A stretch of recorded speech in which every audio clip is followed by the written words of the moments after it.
So one of the origins of storytelling is gossip, talking about people, sharing stories about people.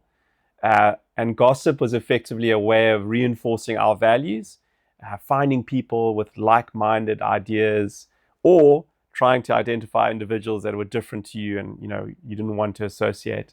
And that's why we love talking about people in the wine industry, because there are so many positive role models, so many people with incredible stories of courage, of overcoming huge odds.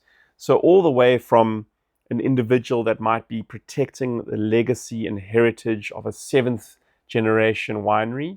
There's a story to tell there.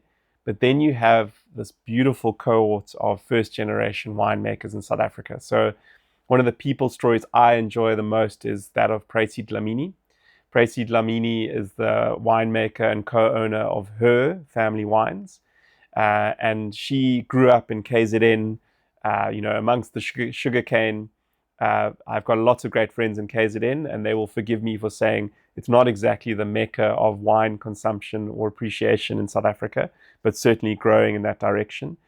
And Pracy, for some reason, decided to go and study viticulture and went to Elsenburg. And she was, I think at the time, the only black female student in her class. And she went and worked for Anchor, selling wine yeast to different wineries, and eventually got into winemaking, working at Bosman, and then became the first female black-owned winery in South Africa, or one of the first. And that is really a journey of courage. We'll share a little case study of Pracy's journey. And these are stories that guests connect with. You can serve the Her Pinotage or the Her Syrah and talk about spice and dark fruit and pH and winemaking and fermentation, but talk about the people behind the wine, and suddenly you are connecting with your guests with those stories.